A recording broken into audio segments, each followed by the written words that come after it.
നോക്കടി നിന്റെ മോൻ എന്താ ചെയ്തേന്ന്. ഏതോ ഒരു പെണ്ണിനെ വീട്ടിൽ നിന്ന് വിളിച്ചിറക്കി കൊണ്ടു കൊടുക്ക. നമ്മളൊക്കെ ഇവിടെ ജീവനോടില്ലേ. ഒരു ജോലിയും കൂലിയില്ലാത്ത ഇവനോ ഒരു വാഴ. ഇവനെ വിശ്വസിച്ചു വന്ന ഇവൾ അതിലും വലിയ വാഴ. രണ്ട് വാഴകളും കൂടെ ചേർന്ന് ജീവിതം ഒരു വാഴപ്പിണ്ടി ആക്കാനുള്ള പുറപ്പാടാ അല്ലേ. ഓ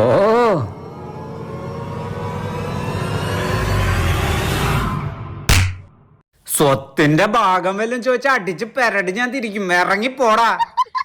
ഹലോ, മൂത്തവർക്ക് നേരെ കഴിച്ചുകൊണ്ട് സംസാരിക്കണോ? നിന്റെ അച്ഛനമ്മ ഇങ്ങനെയാണോ പഠിപ്പിച്ചിരിക്കണേ?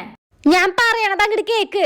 എന്താ നീ പറയാൻ പോണേന്ന് എനിക്കറിയാം. തിരിച്ചു പോയാ നിന്നെ വീട്ടിൽ കേട്ടില്ല. അതുകൊണ്ട് ഇവിടെ കിടക്ക ഒരു ഇടം തരണമെന്നല്ലേ. അതൊന്നും ഇവിടെ നടക്കില്ല. ഇറങ്ങിക്കോ രണ്ടെണ്ണം. അയ്യേ, എന്നെ കണ്ട വീടും കൂടി ഇല്ലാത്ത പോലെ തോന്നുന്നുണ്ടാ? വഴി കൂടെ പോണ എന്നെ എന്റെ അമ്മ സമൂസ വാങ്ങിക്കുന്നു പറഞ്ഞ എന്നെ കൂട്ടിക്കൊണ്ട് വന്നതാ.